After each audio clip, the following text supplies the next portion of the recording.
Hi friends. तो रथयात्रा ପାଇଁ ସମସ୍ତଙ୍କୁ ହାର୍ଦ୍ଦିକ ଶୁଭେଚ୍ଛା ଅଭିନନ୍ଦନ। ତ ଆଜିର ଯେଉଁ ଭିଡ଼ିଓଟି ରହିବ ତ ଆପଣମାନଙ୍କ ପାଇଁ ନିହାତି ଆପଣମାନେ ଜାଣିବା ଦରକାର, କାରଣ ଆପଣମାନେ ଡିଟେଲ୍ସରେ ଆଗକୁ କ'ଣ ହେବ ତ କେତେ କ'ଣ ପଦବୀ ଆସିବ ଜାଣିପାରିଲେ ସେମିତି ଆପଣଙ୍କର ପ୍ରିପାରେସନଟାକୁ ବୁଷ୍ଟ ଅପ୍ କରିବେ। ଠିକ୍ ଅଛି। ତ ଦେଖନ୍ତୁ ଏଇ ଯେଉଁ ଆର୍ଟିକଲଟି ରହିବ, ନ୍ୟୁଜ୍ ପେପର ଆର୍ଟିକଲଟି ଅଛି, ତ ଆପଣମାନଙ୍କ ପାଇଁ କ'ଣ ରହିଛି ନା ଆପଣଙ୍କର କ'ଣ ହୋଇଛି ନା ଖୁବ୍ ଶୀଘ୍ର ପୂରଣ ହେବ ହେଉଛି 93,000 ପଦବୀ। କ'ଣ କହିଲା ଆପଣଙ୍କର ବହୁତ ଜଲ୍ଦି 93,000 ପଦବୀ ପୂରଣ ହେବାକୁ ଯାଉଛି। ତ କ'ଣ କହିଛି ଆହୁରି ବି ରହିଛି ନ୍ୟୁଜ୍ ଦେଖନ୍ତୁ, ଖାଲି ପଡ଼ିଛି 134,000 ସରକାରୀ ପଦବୀ। ତ ଭିଡ଼ିଓର ମୁଁ ଲାଷ୍ଟକୁ ଆପଣଙ୍କୁ ଗୋଟେ ବହୁତ ବଡ଼ ଆହୁରି ବି ଗୋଟେ ଇନଫର୍ମେସନ୍ ଦେବି, ତ ଆପଣମାନେ ଲାଷ୍ଟ ଯାଏ ନିହାତି ଦେଖନ୍ତୁ।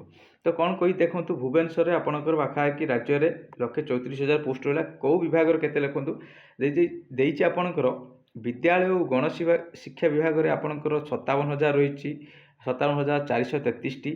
ଖାଲି ପଡ଼ିଥିବା ସ୍ୱାସ୍ଥ୍ୟରେ ରହିଛି ଆପଣଙ୍କର 28,794, ଯେଉଁଟାକି ଆପଣଙ୍କର ହୋମ୍ ଡିପାର୍ଟମେଣ୍ଟ ଗୃହ ବିଭାଗରେ ରହିଛି ଆପଣଙ୍କର 9,649, ରାଜସ୍ୱ ବିଭାଗ ରହିଛି 6,289, ଉଚ୍ଚଶିକ୍ଷା ବିଭାଗ ରହିଛି 4,459 ପଦବୀ।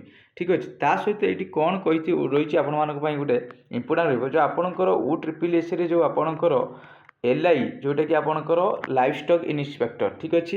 ଲାଇଭ୍ ଷ୍ଟକ୍ ଇନ୍ସପେକ୍ଟରରେ ଯେଉଁ ଆପଣଙ୍କର ସାଇକେଲିଂ ଥିଲା, ଆପଣ କ'ଣ ଦେଇଛି ପଶୁପାଳନ ନିରୀକ୍ଷକ ପଦବୀରେ ନିଯୁକ୍ତି ବେଳେ ସାଇକେଲ ଚଳନ ପରୀକ୍ଷା ରହିଛି, ଯାହା ଏବେର ସମୟରେ କୌଣସି ଆବଶ୍ୟକତା ନାହିଁ। ତ ସେଇଟା ଆପଣଙ୍କର ଯେଉଁ ରିସେଣ୍ଟଲି ଆପଣଙ୍କର ରେଜଲ୍ଟ ଯେଉଁ ଆପଣଙ୍କର ପବ୍ଲିଶ ହେବ ଏଇ ବର୍ଷ ଆପଣଙ୍କର ବି ନ ହେଇପାରେ, ଯେଉଁ ସାଇକେଲିଂ ଅଛି ସେଇଟା ଆପଣଙ୍କର ନ ହେଇପାରେ, ଦେଖିବା ସେଟା ଆପଣଙ୍କର ଫିଜିକାଲ ଟେଷ୍ଟ ଆସିଲେ ଜଣାପଡ଼ିବ। କିନ୍ତୁ ଆପରେ ଯେଉଁ ଅପକମିଂ ଭ୍ୟାକେନ୍ସି ଆସିବ ଏଇ ଯେଉଁ ସାଇକେଲିଂଟା ଆପଣଙ୍କର କ'ଣ ଏଇଥର କତରୁ ଆଉ ହେବ ନାହିଁ।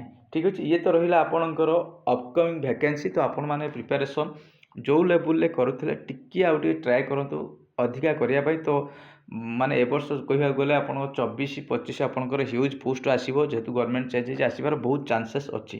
ତ ସେମାନେ ପ୍ରୋସେସ୍ କରୁ ଟିକେ ଲେଟ୍ ହେଇପାରେ କିନ୍ତୁ ଆସିବ। ତାପରେ ଏଇଠି ଦେଖନ୍ତୁ ଯେଉଁ ପ୍ରାର୍ଥୀମାନଙ୍କର ଆଶାୟୀମାନଙ୍କର ବୟସ ଆପଣଙ୍କର ଏଜ୍ ରିଲାକ୍ସେସନ୍ ଦରକାର, ସେମାନଙ୍କ ପାଇଁ ବି ଗୋଟେ ନ୍ୟୁଜ୍ ଅଛି। ସାଧାରଣ ବର୍ଗ ପ୍ରାର୍ଥୀଙ୍କ ବୟସ ସୀମା 3 ବର୍ଷ ବଢ଼ୁ। ଠିକ୍ ଅଛି। ଆପଣଙ୍କର 6 ବର୍ଷ ଥିଲା, କିଛି ଡିମାଣ୍ଡ କରୁଛନ୍ତି ଆଉ 3 ବର୍ଷ, ଯେଉଁଟାକି ଆପଣଙ୍କର 42। ଠିକ୍ ଅଛି। 42 ହେବା ପାଇଁ ଏଇଟା ବି ଆପଣମାନଙ୍କର ହେବାର ବହୁତ ଚାନ୍ସେସ୍ ଅଛି, ଯେହେତୁ ଆପଣଙ୍କ ନୂଆ ସରକାର ଆସିଛି।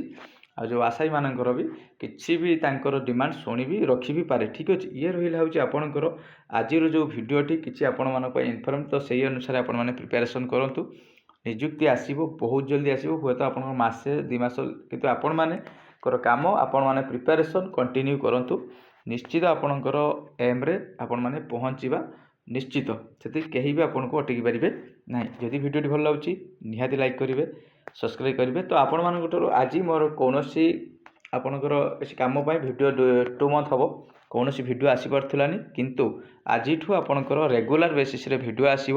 ତ ଆପଣମାନେ ଫାର୍ଷ୍ଟ ଟାଇମ୍ ଥିଲେ ସବସ୍କ୍ରାଇବ୍ କରିବେ। Thank you.